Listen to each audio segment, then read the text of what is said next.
John. Robert. How much do you like Joe Madureira? I like it a lot. You like him a lot. Oh yeah, no, I fuck. Half my videos are about him. I was gonna say you've been burning through some X-Men Joe Mad stuff, and I've talked about how I liked him in that era, but not enough to make me want to pick up his books. Right. But once he hit BattleChasers, it just became a whole new thing. I'm like, oh my god, is it good? Yeah, yeah. No, it's really good. It's also somewhat a tragedy. Yeah. How he just leaves it.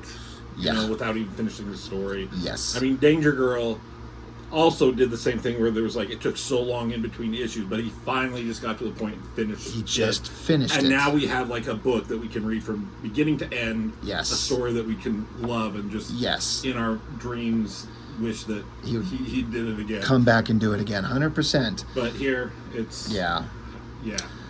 New character on the cover here that I think we saw like a hint of in the last one. It's kind of fine. I sit here looking at. From a perspective of if I were to draw this nose and the shadows and the folds in the kind of the brow here look amazingly good. Yeah, that looks really cool. I mean, he has a style that's clearly influenced by Japanese anime, manga, all that. But just besides like the style that is eye-catching, when you look at the details of how he can draw, you're like, this guy knows what he's doing. Yeah, he's got all the fundamentals there, and then he pushes his style and becomes something really amazing. People want to skip the learn the fundamentals part and go to style, and you can tell those people fall apart real fast. Yeah. You're lucky if they then go and learn the fundamentals and then become good. Yeah. Really quick, this first image of this face, he did basically something very similar in X-Men, Uncanny X-Men 350 I did a video on, and did a face of Rogue where she's remembering memories of the past. And basically does kind of the same thing, especially with the shadows on the face and kind of like going into a black background. The expression is different. There's more like sadness in Rogue's face. Okay. But when I saw that's funny. You're like, oh, I know what that is. I like this because we're going to find out who this girl is. You know, this is a sword and sorcery fantasy kind of World of Warcraft, Dungeons and Dragons type world, but with technology. And Joe Mad's attention to all the appropriate necessary details without cluttering it up is just fantastic. Love how she's like just like a Tomb Raider type girl, a grave robber. Tomb Raider, grave robber, all this jewels and gold and shit. Then she finds this bracelet thing that she puts on, and that was the worst thing she could have done because... Right. Go ahead. You were going to say something? Okay. Yeah, we'll go. It's basically, because now it's like, I guess, years later, trapped in that bracelet is this giant demon monster who's just super powerful. And you see how she's kind of lost the color in her skin and her eyes, like it's sucking the life out of her. But this monster just comes out, and he is like Hulk level tough. Yeah. So going back here, what I like is the way he draws her, the look on her. She seems like, you know, she's a grave robber. She's not a nice person, or maybe she's a fine person, but she's not someone with honor or something like that. Ethics are questionable. Yeah. So she's like, she's kind of could be a villain in any other thing, and you're not really gonna feel sorry for her. But then, like when you turn the page and find out what's going on, then you're like, you kind of feel bad. Yeah, for what's going on. This is a character who's in a bad place. So he's facing off against Calibretto. Fuck, I could never draw something like that with all this weird technology and like the gargantuan Hulk-sized levels that he does. It's tricky. You have to just break it down to basic shapes, like big shoulder thing, and then you just start filling in little details after you break down to all the big shapes. But tricky, very tricky. And then the exaggerated, like the horns, the expression on his face, and then all these like striations in the neck muscles and shit. That is tricky to take like human anatomy and exaggerate it to that effect. It's tricky, but Joe Mad can do it. I always love to shout out, I think the colorist on this book, probably listed in the back or something like that. No, right here. Duh. Liquid. Yeah. Which is a group of people that did just something. It's the best coloring you could find, I think, and it looks great. Like, look at all this little chunky kind of coloring design that the colorists added. Yeah. Joe Mad did not. I'm sure Right. maybe he gave him direction. Sure. It looks like kind of like hammered steel or iron or something like that is what it looks like. Right. So they got to fight, and Calibretto's no pushover, but this giant demon monster is bad as hell. So these were guys that, I mean, that were broken out of a prison or something, right? Correct, yeah. Early issues, Red Monica went to go break out some guy, but their actions led to the escape of a bunch of really powerful villains. So Monica, who's another one of those questionable characters, heart of gold, tits of huge, but she screwed up and did bad. Yeah. And then we ended with the main hero, well, one of the main heroes, what's the hero? Garrison. Garrison. How he's been avoiding the fight, but he ended it with, like, breaking his vow to his deceased wife of not getting involved, but now he has to. So he took his sword, cut his hair. You gotta do that. You gotta cut your hair. And he's gonna come back in and eventually help. But all these bad guys are showing up. That musculature in that arm, that is some holy shit good stuff. But Calibretto's not doing so well against Giant Red Demon Monster.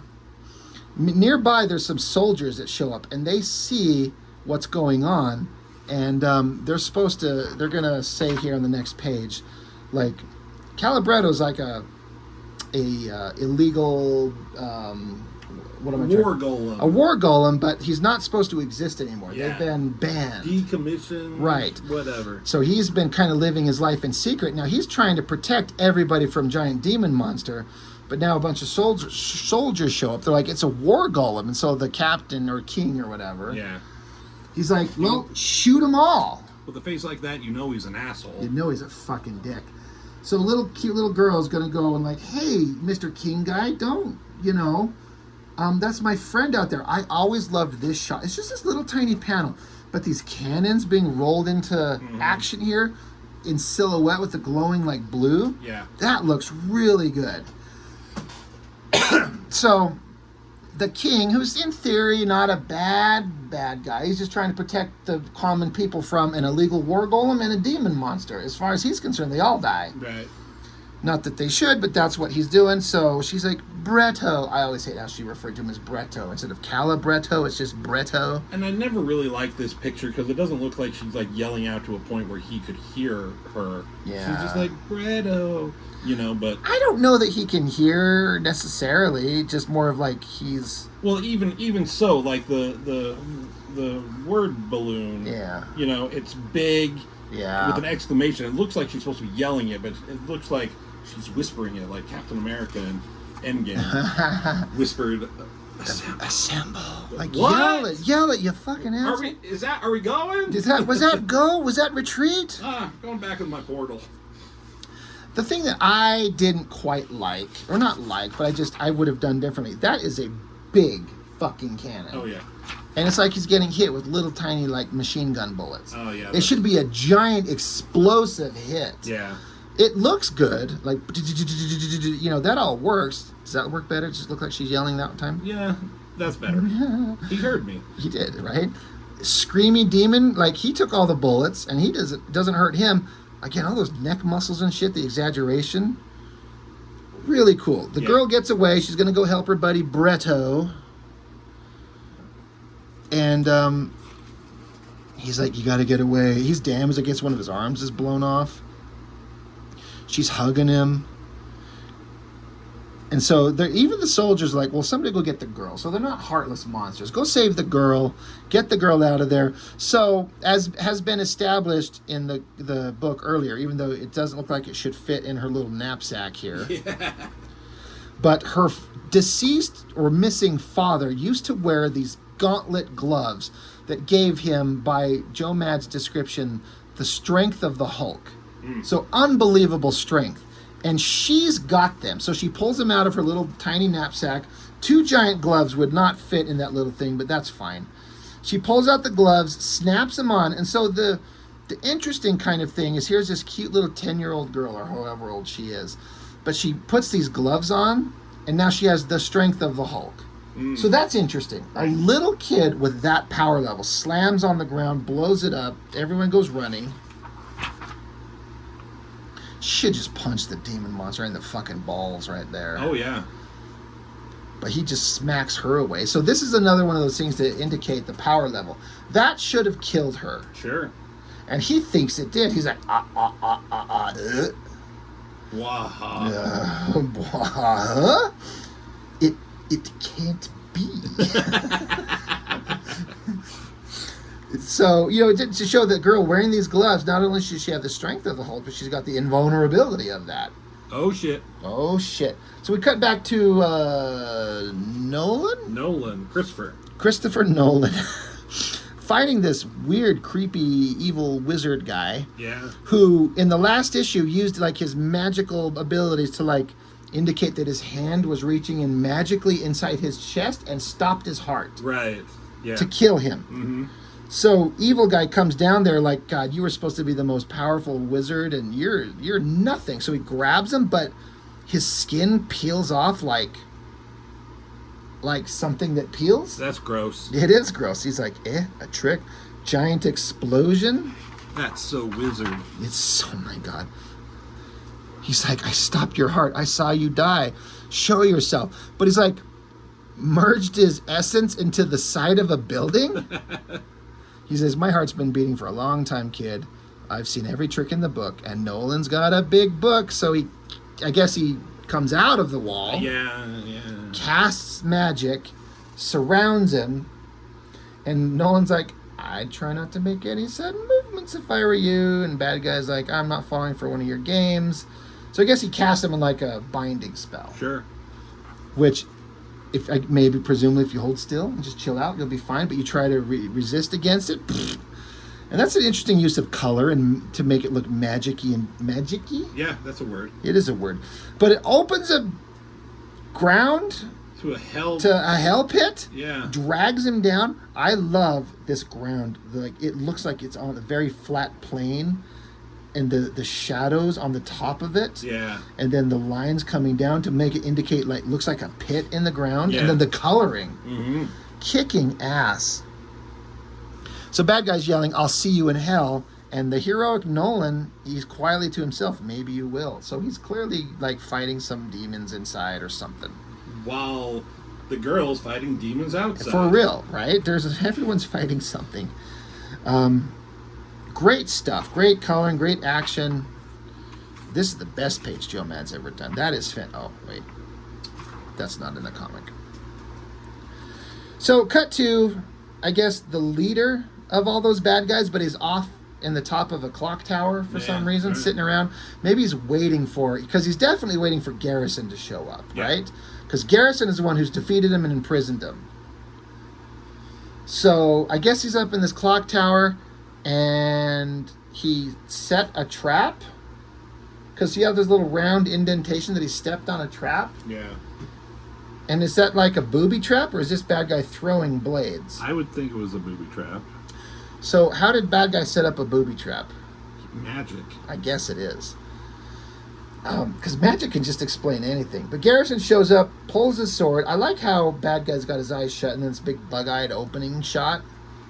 That's pretty intense. Yeah. Well, they don't even show the conclusion of the trap. He just sees it. Right, and pulls his sword. And then you know that he got away, and he's cutting a hole in the wall. That's good action. Swing, or does it say swing? Swing, right? Swing. Cthulhu, and there's our heroic Garrison guy, back in badass armor outfit, got his sword, facing off against, and he's brass demure. Okay. Yeah, I know, right? Now, right, sure. And so Brass is like, know this, Garrison. I take no pleasure in destroying you. You are but an obstacle I must overcome to achieve my greater self. That sounds very much like cheesy anime bad guy shit. Mm-hmm. But his exaggerations of the anatomy, I remember looking at the way these shoulder muscles are drawn. Yeah. And I don't draw exaggerated like this, but the basic shape is exactly right. Right. Trying to get the muscles like that. That's a great shot. He knows what he's doing. He does. Joe Mad knows what he's doing. He's showing us all how it's done. But then the trick is, or the surprise is that Garrison puts his sword away. Hand to hand, He's you like, mad? What? So Garrison just socks him right across the chin again and again and again. I always like the shot of him catching his fist. So, bad guy's like, you're not as strong as me. Why would you put your sword away? Because he wants the sword, right? Or he wants I don't know what he wants. I don't know. Does he want the sword? Do something, yeah. Like, when you bring... We'll get there. We'll get there. I like these shots of the face. Simple lines for the mouth. Yeah. Like, people want to copy this, like, animation kind of cartoony style, but you got to know how to draw. Mm-hmm. You can't just copy it. Breaks his arm? Yeah. I mean, does he actually break it? I mean, it looks like it should be. He's holding it here. Yeah, but he snapped it back into place like a hero does in anime. You just fix it. That sounds like there was a Mortal Kombat game where it would do like these 3D. I think it was Mortal Kombat, but like you do like these the X-ray shots when a character is breaking another character, and it shows like it breaking. But then they just kind of like pop it back into place, and like the character's good to go. I like the anatomical, like this guy's arm coming up and around the way he's got to fold it under like a good joint lock. Yeah. Looks really good. And then, so Garrison does like a foot sweep and then just fixes his arm, puts the joint back into place, and he's like, impossible. Instead of losing control, the pain seems to be helping you maintain it. So Brass wants him to like lose his shit. Yeah. All great drawings. The intensity of the muscular anatomy going on here. And I've talked about, I mean, I give Rob Liefeld shit for no backgrounds. Yes. But Joe Mad doesn't do a lot of backgrounds either. On some pages. Yeah, right. He knows when and where to put them, when they're needed. They're not needed. Don't need it here. Liefeld just doesn't do it because he can't. Right. Not that he won't. He can't. He doesn't know how to do it. Yeah. He cannot draw backgrounds unless it's like tree branches and clouds and smoke. Or like if it's a building, it's just literally a straight on flat 1 point right angle perspective. Mm-hmm. Everything Joe Mad does is not a single thing that Liefeld can do. It's funny how we always use him as the bar of how to not do things. Yeah, there should be a drinking game in these videos. Like do something every time we mention Rob Liefeld in a non-Rob Liefeld book. God, we'd be fucked up. So, continues fighting. Garrison whips out a piece of chain and flicks it around Brass's wrist and uses his momentum to slam him into a wall. Yeah. Even thinking strategically, like an elbow shot to the throat. Mm-hmm. Like, I'm not going to punch you in the jaw. I'm going to make it so you can't breathe. He says, you have found the areas that my armor does not protect. So it's like this gold brass plate and gives him a strength, power, something. Okay. Sure. I like how, I mean, is it lightning strikes and causes the ceiling to collapse? Sure. This I thought was one of the coolest scenes. Because Garrison still got his sword sheathed in his back. Bunch of rebels falling. And so just these glowing, like 2 swipes of a sword. Shing, shing. And then all the rubble just lands in a circle around him. Badass. You can feel like... You know, Joe Mad was like a fan of Ninja Scroll, you know, with those issues both you and I did videos on of X-Men, right? Yes. You could kind of tell like the influences, some of the stuff here that he probably was inspired from that movie and how that guy used his sword. I could totally see it. That was one of the coolest things here. And then I like this shot of Brass showing up with multiple fists to kind of show the implication of super fast fists coming to like punch rapid fire, and he's just deflecting with the sword, like ping, ping, ping, ping, ping. That was kind of fun. Yeah. And so Garrison comes along, the hilt of the sword, swings it at him, and Brass catches it in the 2 hands, like clasps it. Disappointing. I saw that one coming. So then, this is not anything that's been explained. You just have to accept that this sword can fold open like the Lion-O Thundercat sword, and once the hilt opens up, it starts generating energy, which Brass does not like, and it does something to him. But earlier he did want the sword to come out, wasn't he? Like when he pulled the sword out, he's like finally. Yeah, he wanted him to have the sword, but it's like he wants him to use his aggression, not his smarts. The cursed sword at last. Yeah. If now we can end this. Huh. Okay. I always thought this little silhouette of this giant sword on fire was kind of cool. Yeah. and intense look on his eyes. Again, it's just a little teeny panel, but the intensity you get right there is as much and more as a full splash Rob Liefeld gritting angry face. Yeah. And he's got the same thing right here. Back to little girl with the gloves fighting the demon monster. That's a pretty awesome like silhouette of him. Yeah. He's pissed off at her. He's like, Bulgrim, it's his name, will barter, we'll see. So pure, so beautiful, there is no mistaking it. Yours is the soul Bulgrim seeks. Uh-oh. Bulgrim will barter it for his freedom. And so she gets pissed off and is able to like just bring him to a halt with the power of these gloves. Now look at his little like bent, like, is that his hand? That's his fist, his arm, but his little like horse hoof feet. Yeah. And then this giant thick ass neck.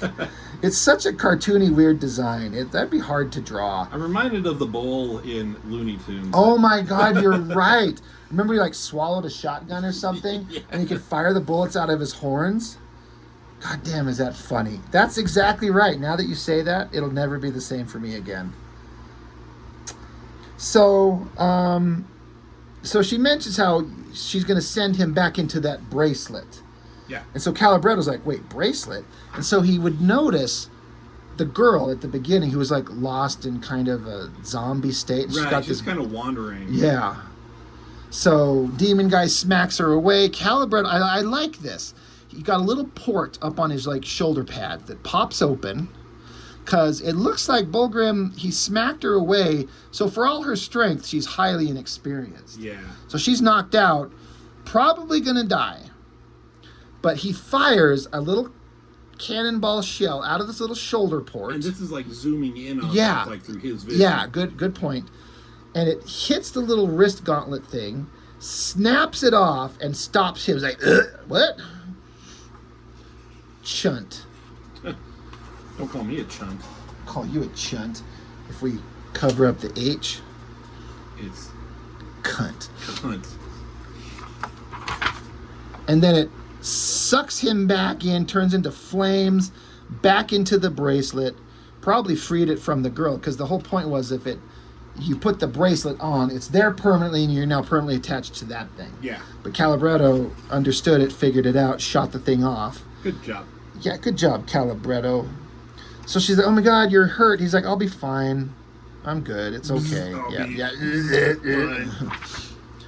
And then there's the ever awesome Garrison holding the ever naked girl who's got some skin tone back to her, so the life is returning to her naked body. Nice. He's like, I'm taking her as a prize.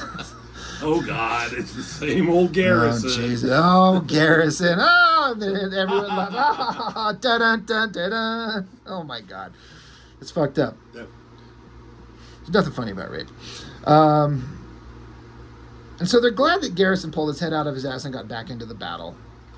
And then King of the Land is just like, oh, you guys did really good. One might almost have thought that you guys did so good together, it seems almost as if it was planned. Oh. Dun, dun, dun. Things like that, you know he's an asshole. To be chasers. Battle chasers? To Yeah. be battle continued. Lockcock. What? I mean, You said it. I would read that book.